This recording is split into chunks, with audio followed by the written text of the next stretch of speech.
காக்கும் கரை விநாயகருக்கு சரணம், பூண்டி மகானுக்கு அரோகரா. மகான் புரந்தரதாசருடைய வைபவத்தில் நாம் மீண்டும் ஒன்றிணைவோம் ஸ்ரீமன் நாராயணனுடைய அனுகிரகத்தோடு. மகான்கள் அருளாளர்கள் என்று சொல்கிறோம் அல்லவா, அவர்களுடைய வாழ்க்கையில் ஒரு திருப்புமுனையை ஏற்படுத்துவது பகவானுடைய லீலை. இந்த கதையிலும் ஸ்ரீமன் நாராயணனுடைய லீலை தொடர்ந்தது. ஏன்னா அவருடைய அனுகிரகம் பெற்றால்தான் அவர் தன்னை யார் என்று உணர முடியும், தன்னுடைய படைப்புகளை மக்களுக்கு கொடுக்க முடியும். திருநாவுக்கரசருடைய வாழ்க்கையிலும் நாம் பார்த்திருக்கலாம், தடுத்தாட்கொண்ட ஒரு திருவிளையாடல் அவருடைய வாழ்க்கையில் நடந்தேறியது. என்னன்னா, அவருக்கு ஒரு தீராத வயிற்று வலியை கொடுத்திருப்பார் சிவபெருமான்.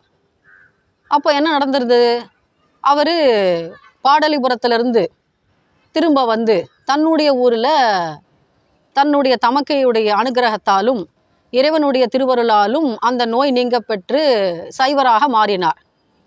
அதே போல்தான் இங்கும் இவர் ஸ்ரீனிவாசன், இவருடைய இயற்பெயர். ஏன்னா வரதப்பருக்கும் கமலாம்பாளுக்கும் பிறந்த குழந்தை. அவர் வட்டிக்கடை நடத்தினார். ஆனால் பாண்டுரங்கன் என்ன ஒரு திருப்புமுனையை கொடுத்தார் என்றால், அவருடைய மனைவியுடைய மூக்குத்தியை கொண்டு வந்து அதற்கு ஈடாக பணம் கொடுக்குமாறு கேட்டார். ஏன்னா தன்னுடைய பிள்ளைக்கு பூணூல் கல்யாணம் செய்ய வேண்டும் என்று. அப்போ நிகழ்ந்த அந்த ஒரு நிகழ்வு அவருடைய வாழ்க்கையை புரட்டி போட்டது. நவகோடி நாராயணன் என்று பெயரெடுத்த ஸ்ரீனிவாசன் தன்னுடைய 9 கோடி சொத்துக்களையும் ஒரு நொடியிலே ஏழை எளிய மக்களுக்கு தன்னுடைய குடும்பத்தாரின் சம்மதத்தோடு தான தர்மம் செய்து விட்டார். ஏன்னா அவர் ஒரு காசு கூட அதுக்கு முன்னாடி தான தர்மம் செய்தது கிடையாது. அப்போது இறைவனுடைய அசரீர் என்னவாக இருந்தது, நீ பண்டரிபுரம் சென்று அங்கே விட்டலனுடைய திருவடியை வணங்கிவிட்டு, உனக்கு குருவாக விளங்கக்கூடியவர் கிருஷ்ணதேவராயருடைய குலகுரு வியாசராயர், அவரை நீ சரணடைந்தால் உன்னுடைய வாழ்க்கை நன்கு தொடர்ந்து நல்லபடியாக செல்லும் அப்படின்னு ஒரு திருவார்த்தை உரைக்கிறாரு. இவர் என்ன செய்கிறாரு, அதற்கு முன்பு வரை பெரும் கருமையாக இருந்தவர் இப்பொழுது முழுவதுமாக தன்னை மாற்றிக்கொண்டு விட்டார். இப்போ அவர் கையில் காசு கிடையாது, ஆனால் மனம் முழுவதும் பக்தி இருந்தது. இவர் ஒரு திருவிளையாடலுக்கு ஆட்படுகிறார். அது என்னன்னு சொன்னால், அவருக்கு வயிற்று வலி வந்தது. பல வைத்தியர்களிடம் அவர் காண்பித்தார், ஆனால் அது குணமாகவில்லை. அப்போது இறுதியாக ஒரு சான்றோர் ஒரு அறிவுரை கூறினார். என்னன்னா, நீ பண்டரிபுரம் போகணும், நீ அங்கே அந்த க்ஷேத்திரத்துக்கு யாத்திரை சென்றினா உன்னுடைய இந்த நோய் குணமடைந்து விடும் அப்படின்னு ஒரு உபாயம் சொல்கிறாரு. இவர் ஒரு தடவை 2 தடவை போகலை, 3 தடவை அந்த பண்டரிபுரத்துக்கு போகிறார். அப்போது பாண்டுரங்கனுடைய அனுகிரகத்தாலே அவருடைய அந்த நோய் நீங்க பெற்றது. அது முதற்கொண்டு அவருக்கு பாண்டுரங்கன் மீது பக்தி வந்து விட்டது. இப்போ இவர் என்ன பண்ணுறார், பல கீர்த்தனைகளை இயற்றுகிறார். ஏன்னா அவருடைய ஆன்மீக குரு வியாசராயருடைய கட்டளை அது. அவரிடம் தீட்சை வாங்கி கொண்டு அந்த பணியை இவர் செவ்வையாக செய்து வருகிறார். அப்போது இந்த புரந்தரதாசர் என்ற திருநாமம் அவருடைய குருநாதர் அவருக்கு இட்டது. இப்போது ஸ்ரீனிவாசன் சொல்ல முடியாது அவருடைய பெயரை, புரந்தரதாசர் என்றே நாம் அழைக்கலாம். அவருக்கு ஒரு ஆசை வந்தது, நாம் திருமலை திருப்பதி போயிட்டு வெங்கடேச பெருமாளை தரிசனம் கண்டு வரணும் அப்படின்னு நினச்சிக்கிட்டு புறப்படுறாரு. புறப்பட்டு போகிறார். அங்கே ஒரு கனகேர் குலத்தில் பிறந்த பெண், அவளுடைய பெயர் புரந்தரி. அவளுடைய வீட்டில் தங்குமாறு அந்த பெண்மணி வேண்டுகிறார். என்னுடைய வீட்டில் தங்குவீங்களா, நீங்கள் என்ன தப்பாக எடுத்துக்கக்கூடாது, நான் கனகேர் குலத்தில் பிறந்திருந்தாலும் இறைவன் மீது முழு நம்பிக்கையும் பக்தியும் வைத்திருக்கிறேன், என்னுடைய கோரிக்கையை நீங்கள் புறந்தள்ளக்கூடாது, என்னுடைய வீட்டில் நீங்கள் இரவு தங்கணும் அப்படின்னு அந்த அம்மையார் மிகவும் கெஞ்சி கேட்டுக்கொள்கிறார். அவரும் தங்குகிறார், புரந்தரதாசரும். அப்போ என்ன நடந்ததுன்னா, நடுஇரவு வேலை அந்த பெண்மணி தன்னை நன்றாக அலங்கரித்து கொள்கிறார். வெளியே புறப்படுறாங்க வீட்டை விட்டு. இவருக்கா சந்தேகம் வந்து விடுகிறது புரந்தரதாசருக்கு. இந்த பெண்மணி இப்படி நன்கு அலங்கரித்து கொண்டு இந்த இரவு வேளையில் எங்கே செல்கிறார், நாம பின்னாடி தொடர்ந்து போய் பார்த்து விடுவோமே அப்படின்னு கிளம்புறாரு. அந்த அம்மையாருக்கு தெரியாம அந்த அம்மா நேரா போறாங்க. ஒரு வீட்டுக்குள்ள நுழையிறாங்க.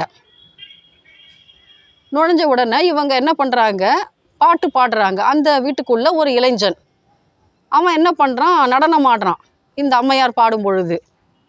கொஞ்ச நேரம் கழிச்சு இந்த அம்மையார் நடனம் ஆடுகிறார்கள். அப்போ அந்த இளைஞன் பாட்டு பாடுகிறான்.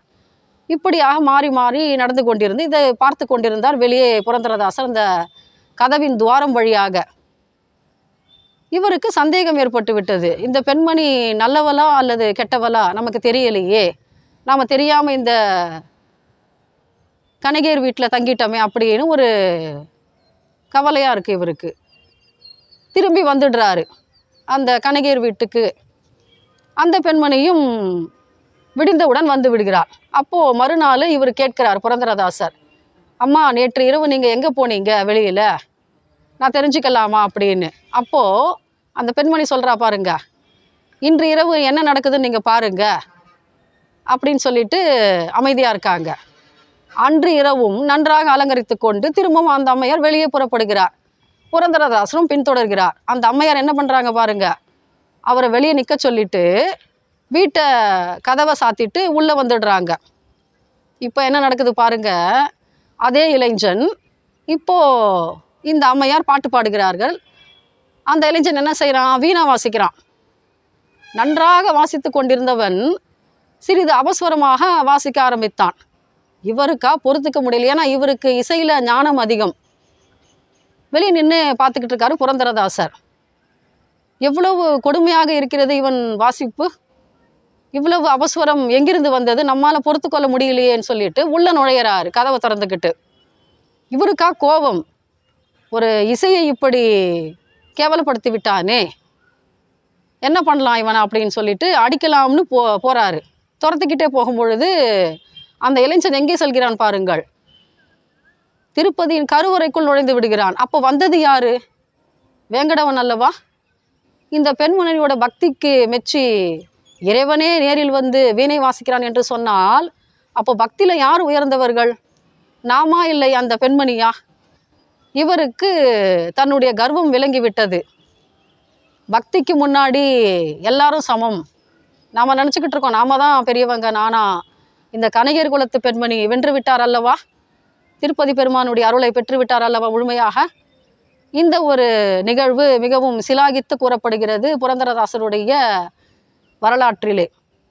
இவர் ஹம்பின்னு சொல்லுவோம் இல்லையா, அங்கே தானே கிருஷ்ணதேவராயர் ஆட்சி செய்கிறார். அந்த ஊருக்கு புறப்படுகிறார்.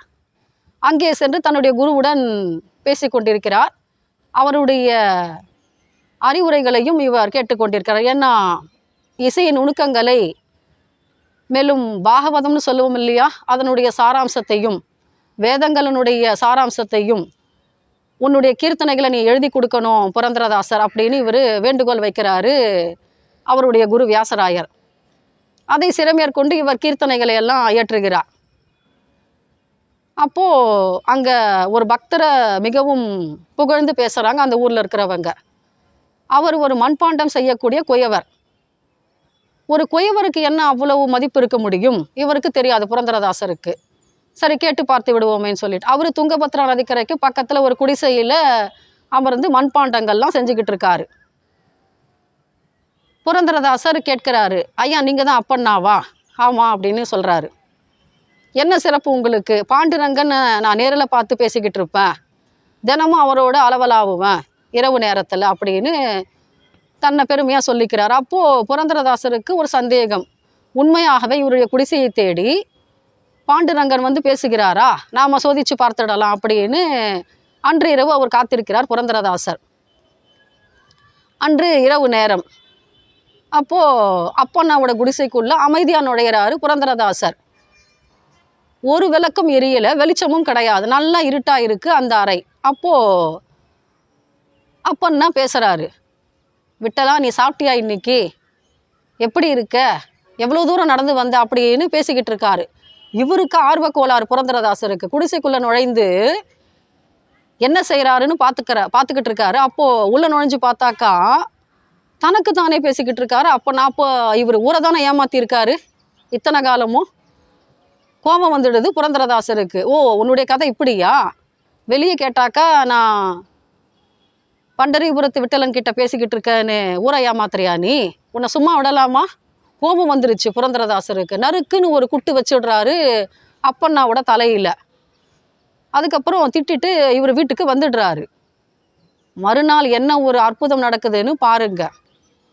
ஊர் மக்கள்லாம் சொல்கிறாங்களாம், பண்டரிபுரத்தில் இருக்கிற விட்டலனோட தலையில் ஒரு வீக்கம் இருக்குதான். விசும்பி விசும்பி ஆடுற சத்தமும் கேட்குதான் கருவறைக்குள்ள. இவருக்கு ஆச்சரியமாக போயிடுது. அப்போ நம்ம யாரை குட்டணும்? அப்பண்ணாவை தானே நம்ம குட்டணும். அப்போது தவறு நம்முடையது தானே.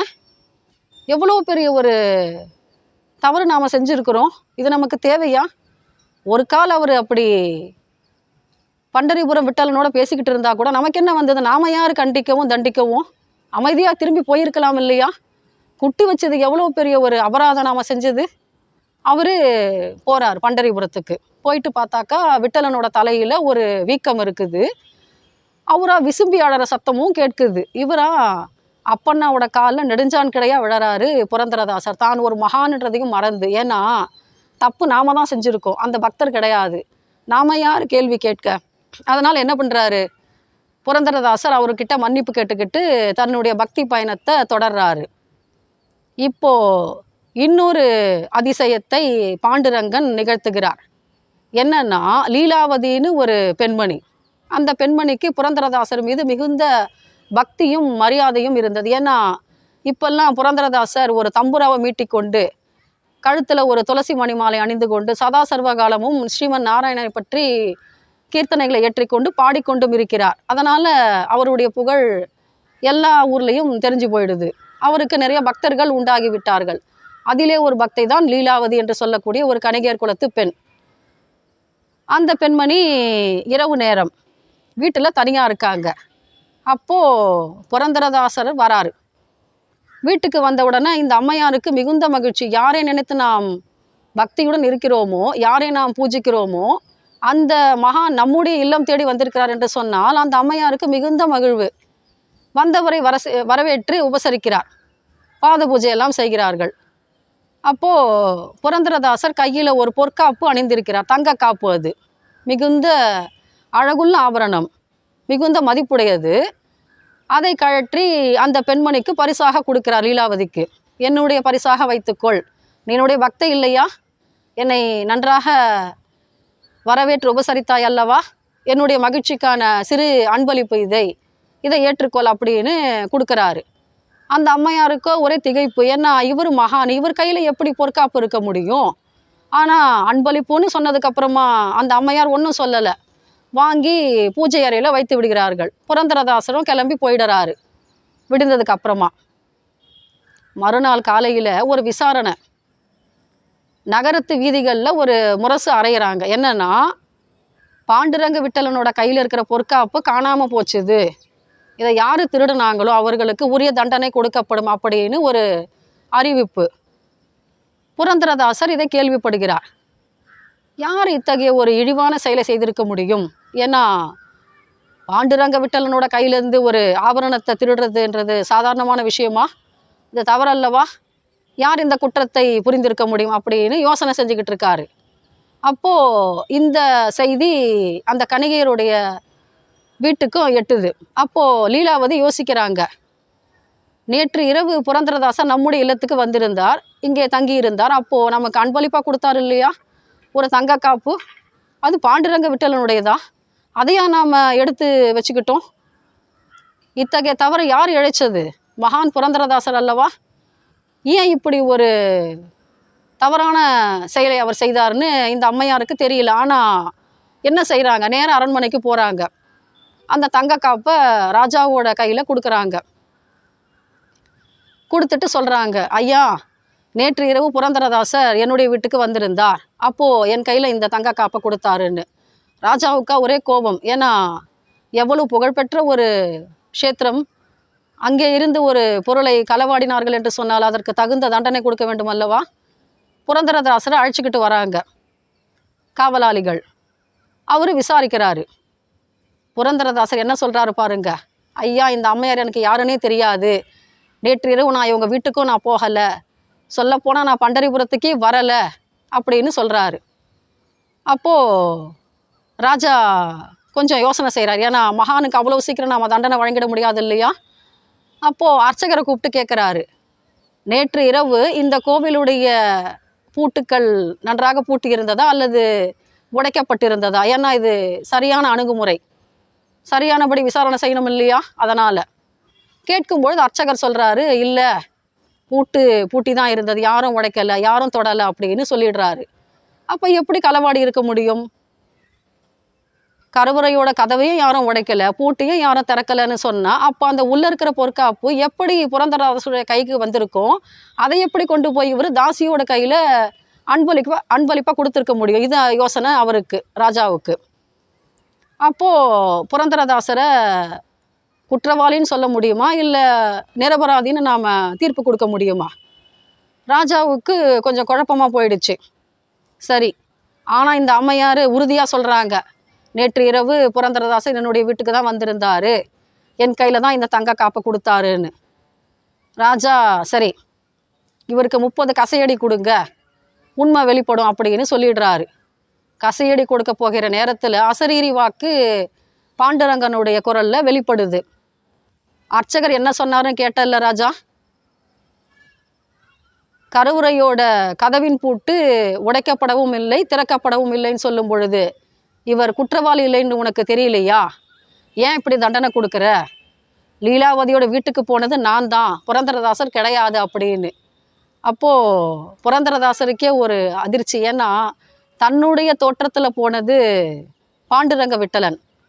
எவ்வளோ பெரிய ஒரு ஆனந்தம்! தன்னுடைய தோற்றத்தில் போயிட்டு லீலாவதிக்கு ஒரு காட்சி கொடுத்து தனக்கு ஒரு புகழை கொடுத்தார் என்று சொன்னால் அவருடைய மகிமை தான் எப்படிப்பட்டது? இதை அவர் உணர்றாரு புரந்தரதாசர். இத்தகைய திருவிளையாடல்களை மகானுக்காக ஸ்ரீமன் நாராயணன் நிகழ்த்துகிறார். இவர் யாராக இருக்க முடியும்? மகான் புரந்தரதாசர் திரிலோக சஞ்சாரின்னு நாம் சொல்லுவோம் இல்லையா, நாரதரை. அவர் தான் மகான் புரந்தரதாசராக இங்கே பூவுலகில் அவதாரம் செய்தவர். இத்தகைய ஒரு கட்டளையை சொன்னவர் ஸ்ரீமன் நாராயணன். ஏன்னா அவர் தான் நாரதருக்கு ஒரு அறிவுரை சொல்கிறாரு, நீ மண்ணுலகில் பிறந்து சங்கீதத்தில் அடிப்படை கட்டமைப்புன்னு சொல்லுவோம் இல்லையா, சரிகம பதனி, இதனை உருவாக்கி ஆரோகண அவரோகண வரிசைகளையும் ஜெண்டை வரிசைன்னு சொல்லுவோம் இல்லையா சங்கீதத்தில், அதற்கு உண்டான பயிற்சி முறைகளையும் நீதான் தொகுக்கணும், அதை நீதான் கட்டமைக்கணும்னு உத்தரவு கொடுத்தவர் ஸ்ரீமன் நாராயணன். இப்போது மகான் புரந்தரதாசருடைய அவதார நோக்கம் நமக்கு புரிந்திருக்கும். கிட்டத்தட்ட 8 லட்சத்துக்கும் மேற்பட்ட கீர்த்தனைகளை அவர் இயற்றியிருக்கிறார். அதிலே நமக்கு கிடைத்தவை 8000 பாடல்கள் மட்டுமே. சங்கீத உலகின் பிதாமகர் என்று போற்றப்படுகின்ற மகான் புரந்தரதாசருடைய திருவைபவத்திலே நாம் இணைந்திருந்தோம். மீண்டும் ஒரு மகானின் அவதார நோக்கத்தையும் அவருடைய வாழ்க்கை குறிப்புகளையும் நாம் காண்போம். விடைபெறுகிறேன். நன்றி, வணக்கம். காக்கும் கரை விநாயகருக்கு சரணம். பூண்டி மகானுக்கு அரோகரா.